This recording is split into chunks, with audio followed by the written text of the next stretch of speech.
역사는 예수의 이야기다. 역사는 예수의 이야기다. 라는 제목으로 말씀 전하겠습니다. 1장 말씀에서 히브리서 기자는 그리스도가 천사보다 월등하게 뛰어나심에 대해서 말씀하였습니다. 그리고 그 점을 증명하기 위하여 부활하신 예수님이 모든 권세와 통치권을 가지고 현재 하나님 우편에 계시다라는 것을 강조하였습니다. 여기에 한 가지 반론이 생길 수가 있습니다. 만일 그리스도가 지금 하늘과 땅의 모든 권세를 가지고 계시다면 세상은 왜 이렇게 혼란스러우며 어떻게 그리스도인이 세상의 권세에 의해서 혹독한 박해를 받을 수가 있는가라는 것입니다. 이 문제에 대하여 히브리서 기자는 오늘 본문 말씀을 통해서 우리들에게 해답을 제시하고 있다는 것입니다. 인간은 원래 영광과 존귀와 통치권을 지닌 그러한 존재로 창조되었습니다. 그렇지만 하나님께 불순종함으로 인해서 그러한 지위에서 타락하게 되었다는 것입니다. 그래서 성경은 이 문제의 해결책으로 단 한 가지를 제시하고 있는데 그것은 사람이 아니라 하나님으로부터 오는 것이고 땅이 아니라 하늘로부터 오는 해결책을 제시하고 있다는 것입니다. 이에 대해서 바울은 로마서 5장 6절 8절 말씀에서 이렇게 말씀합니다. 우리가 아직 연약할 때에 기약대로 그리스도께서 경건하지 않은 자를 위하여 죽으셨도다. 우리가 아직 죄인 되었을 때에 그리스도께서 우리를 위하여 죽으심으로 하나님께서 우리에 대한 자기의 사랑을 확정하셨느니라 라고 말씀하고 있습니다. 히브리서 기자도 오늘 본문 말씀을 통해서 이와 동일한 말씀을 하고 있습니다. 8절 하반절과 9절 말씀해 보시면 지금 우리가 만물이 아직 그에게 복종하고 있는 것을 보지 못하고 오직 우리가 천사들보다 잠시 동안 못하게 하심을 입은 자 곧 죽음의 고난 받으심으로 말미암아 영광과 존귀로 간을 쓰신 예수를 보니 이를 행하심은 하나님의 은혜로 말미암아 모든 사람을 위하여 죽음을 맛보려 하심이라 라고 말씀하고 있습니다. 아담의 원죄로 말미암아 인간은 천국을 잃어버리고 어둠에 사로잡히게 되었습니다. 이러한 인간의 문제를 해결하기 위해서 하나님께서는 두 번째 아담인 하나님의 아들이신 그리스도를 이 세상에 보내시게 되었다는 것입니다. 오늘 본문 말씀해 보시면 시편 8편의 말씀을 인용하고 있는데 이러한 인용을 통해서 히브리서 기자는 하나님의 계획은 하나님의 아들이신 그리스도 안에서만이 성취된다라는 것을 강조하고 있다는 것입니다. 그렇기 때문에 어떻게 보면 세상의 역사는 예수의 이야기다라고 할 수가 있다는 것입니다. 그래서 히브리서 기자는 시종일관 예수를 바라보자라고 강조하고 있습니다. 히브리서 12장 2절 말씀해 보시면 믿음의 주여 또 온전하게 하시는 이인 예수를 바라보자. 그는 그 앞에 있는 기쁨을 위하여 십자가를 참으사 부끄러움을 개의치 아니하시더니 하나님 보좌 우편에 앉으셨느니라 라고 말씀하고 있습니다. 즉 예수 그리스도를 바라볼 때만이 오직 그 안에 있는 이 구원의 기쁨을 인간이 누릴 수 있다라고 말씀하고 있다는 것입니다.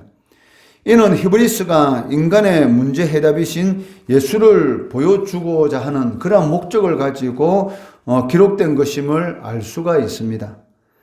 성경의 관점에서 보면 인간의 역사라는 것은 죄 때문에 이 축복과 통치권을 잃어버린 타락에 대한 것이고 또 하나님에게서 온 해답이신 예수 그리스도에 대한 것이다 라고 할 수가 있습니다. 9절 말씀에 근거해서 보면 그 예수님의 생애는 이 두 국면으로 이렇게 구분할 수가 있는데 첫 번째는 예수님의 낮아지심이고 두 번째는 하나님 우편으로 높아지심에 대한 기록이다라고 할 수가 있습니다. 먼저 히브리서 기자는 예수님의 낮아지심에 대해서 천사들보다 잠시 동안 못하게 하심을 입은 자다라고 표현하고 있습니다. 성육신 이전에 예수님의 존재는 어떻습니까? 성부 하나님과 권세와 능력과 영광이 동등하신 분이었다라고 성경은 말씀합니다. 그런데 인간을 구속하기 위해서 죽을 수밖에 없는 그러한 육체를 입었음으로 인해서 천사들보다 잠시 동안 못한 존재로 자신을 낮추셨다라는 것을 강조하고 있습니다. 그리고 낮아지심의 최저점인 그 십자가에서 우리의 모든 죄에 대한 책임을 짊어지시고 하나님의 진노를 남김없이 당하셨다라고 말씀하고 있다는 것입니다. 이러한 십자가 사건에 대해서 9절 말씀에서는 죽음의 고난 받으셨다라는 것, 그리고 하나님의 은혜로 말미암아 모든 사람을 위해서 죽음을 맛보려 하심이라라고 말씀하고 있다는 것입니다. 예수님의 죽음은 다른 여러 사람의 죽음과는 완전히 다른 것입니다. 왜냐하면 예수님은 참 사람이실 뿐만이 아니라 참 하나님이시기 때문입니다. 이를 바울은 고린도후서 5장 21절 말씀에서 하나님이 죄를 알지도 못하신 이를 우리를 대신하여 죄로 삼으신 것인 우리로 하여금 그 안에서 하나님의 의가 되게 하려 하심이라 라고 말씀하고 있습니다. 우리가 하나님 앞에서 의인으로 인정받을 수 있는 것은 바로 예수 그리스도께서 우리와 함께 하시기 때문에 그것이 가능하다는 것입니다. 그렇기 때문에 성도들을 이렇게 부를 때에 죄인인 동시에 의인이다라고 이렇게 말을 할 수가 있습니다. 그 하나님 앞에서 모든 인간들은 죄인입니다. 그렇지만 예수를 믿는 성도들은 바로 예수 그리스도의 보혈의 피가 그 몸에 있기 때문에 하나님께서 예수 그리스도를 보심으로 인해서 우리를 의인으로 칭해 주신다는 것이죠. 이것을 바로 우리가 칭의 받았다라고 이렇게 표현할 수가 있다는 것입니다. 이를 바울은 하나님의 의가 되었다라고 말씀하고 있습니다. 예수 그리스도의 이러한 대속의 죽음은 우리를 하나님의 의가 되게 하였고 하나님과의 이 파괴된 관계가 다시 회복되도록 하였다는 것입니다. 이것이 바로 예수 그리스도의 낮아지심의 참 의미이다라고 말을 할 수가 있습니다. 두 번째는 예수 그리스도의 이 높아지심입니다. 그리스도께서 하나님의 뜻인 십자가에서 못 박혀 죽으심으로 그 복종하신 것에 대한 응답으로서 하나님께서는 그리스도를 죽음에서 일으키시고 자기 우편에 앉으셨다는 것입니다. 9절 중반절 말씀해 보시면 죽음의 고난 받으심으로 말미암아 영광과 존귀로 간을 쓰셨다라고 말씀하고 있습니다. 이 말씀은 빌립보서 2장 10절 말씀에서는 모든 무릎을 예수의 이름에 꿇게 하셨다라고 말씀하고 있다는 것입니다. 이는 그리스도의 죽음과 부활, 즉 그리스도의 낮아짐과 그리스도의 높아지심이 바로 인류 모든 문제의 해답이다라고 할 수가 있다는 것입니다. 그렇다면 그리스도께서 이 세상의 모든 죄의 문제를 해결하기 위해서 십자가에서 죽으시고 그리고 부활하셨는데도 불구하고 어째서 우리 주위에는 아직도 이렇게 많은 사회적인 문제, 인권이라든지 환경이라든지 지금 우크라이나 사태와 같은 이런 전쟁이라든지 그리고 실업이라든지 인종 문제, 동성애 자살 이런 많은 문제가 아직도 이 세상에 있는 그 이유가 무엇이겠습니까? 이에 대해서 히브리서 기자는 예수 그리스도의 구원 사역이 아직 남아있다라고 말씀하고 있다는 것입니다. 예수 그리스도의 사역은 아직 끝나지 않았고 그 사역의 절정이 언제입니까? 바로 주님께서 재림하시는 날, 바로 그날 이 세상의 역사가 완전한 영광스러운 그런 정점에 도달하게 될 것이다 라고 말씀하고 있습니다. 그리스도께서는 이미 하늘과 땅의 모든 권세를 가지시고 통치하고 계십니다. 그렇지만 그것은 눈으로 볼 수 있는 것이 아니라는 것입니다. 그렇기 때문에 히브리서 기자는 8절 말씀에서 지금 우리가 만물이 아직 그에게 복종하고 있는 것을 보지 못한다라고 말씀하고 있다는 것입니다. 예수님께서는 하늘과 땅의 모든 권세를 가지고 이 세상을 다스리고 계시지만 그것이 아직 이 세상 가운데 눈으로 볼 수 있도록 아직 임하고 있지 않다는 것입니다. 이는 아직은 모든 무릎이 그리스도 앞에 꿇지 않고 있다는 것이고 모든 혀가 그리스도를 만유의 주로서 고백하고 있지 않다라는 것을 의미하고 있습니다. 세상의 눈으로 볼 때는 만물이 아직 그리스도에게 복종하고 있다는 것을 보지 못합니다. 그렇지만 믿음의 눈으로 보면 예수님은 영광과 존귀로 간을 쓰시고 계시고 역사를 다스리고 통치하고 계신다는 것입니다. 역사는 예수님을 가리키고 있습니다. 또한 예수님의 임박한 그 재림, 즉 재림을 향해서 이 세상의 역사는 나아가고 있다는 것입니다. 기독교 역사는 직선적인 것입니다.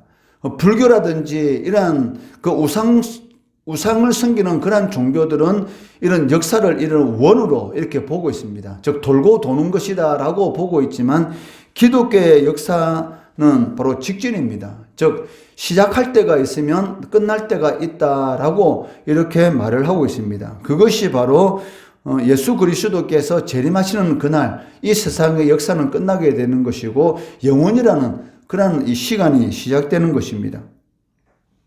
예수님께서 재림하실 때 지금은 비록 예수님께서 하늘과 땅에 모든 권세를 가지고 통치하고 계시는 것을 모든 만물이 아직 보지 못하고 있지만 예수님께서 재림하시는 그때는 모든 눈이 심판주로 오시는 예수님을 보게 될 것입니다.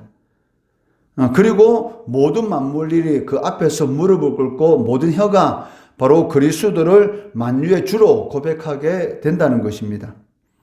이것이 바로 그리스도인들의 가치관이고 삶이라고 말할 수 있는 이미 그러나 아직의 삶이다라고 말을 할 수가 있다는 것입니다. 예수 그리스도께서 이미 이 세상을 통치하고 계시지만 아직 완성되지 않았다는 것입니다. 그렇기 때문에 이미 심판을 받고 사라져가고 있는 이 세상에 성도가 속하지 않았다는 것, 그리스도에 대한 믿음을 통해서 아담의 타락과 우리 자신의 죄 책임에서 벗어났다는 것, 이것을 확실히 믿는 그런 믿음을 가지고 매일의 삶 가운데 범사에 감사하는 그런 삶을 살아가야 되는 것이 바로 성도라는 것이죠. 아직까지 예수 그리스도의 완전한 통치는 이 세상에서 완성이 되지 않았지만 눈으로 보이지 않는 영적인 세계에서는 이미 주님께서 이 세상을 통치하고 계시다는 것입니다. 그것을 확실한 믿음을 가지고 우리가 매일의 삶 가운데서 그리스도의 영광 가운데 살아가야 한다는 것입니다. 이것을 히브리서 기자는 믿음의 주여 우리를 온전케 하시는 이 예수를 바라보는 그런 삶을 성도들이 살아가야 한다라고 우리들에게 권면하고 있습니다. 그런 믿음을 가지고 살아갈 때에 우리가 이해되지 않는 이 세상에서 일어나는 주님께서 하늘과 땅의 모든 권세를 가지고 계시고 이 세상의 역사는 예수 그리스도에 대한 이야기인데도 불구하고 왜 이러한 문제들이 아직도 생겨나고 있는가? 그러한 것에 대한 해답을 우리가 믿음의 눈으로 바라볼 수가 있다는 것이죠. 주님께서 영광 가운데 심판주로 반드시 이 세상에 오실 것입니다. 그날이 우리 성도들에게는 완전한 영화의 상태에 이르는 승리의 날이 될 것이고 예수를 부인하고 이 땅에 있는 것이 끝이다라는 그러한 생각을 가지고 살아가는 또 하나님을 대적하는 많은 불신 영혼들에게는 그날이 가장 고통스러운 두려운 날로 임하게 될 것입니다. 주님께서 재림하시는 이미 그러나 아직은 성취되지 않는 그런 우리가 삶을 살아가고 있지만 반드시 주님께서는 다시 오신다라는 그런 승리의 날을 바라보며 믿음의 길을 걸어가시고 역사는 예수의 이야기다라는 그런 확신을 가지고 매일의 삶 가운데 심판의 날을 향해 가는 이 세상에 속하지 않았고 하늘에 속해 있다는 그런 그 믿음의 확신을 가지고 감사하며 하나님께 영광 돌리는 그러한 삶을 살아가시는 우리 성도 되시기를 주의 이름으로 축원합니다.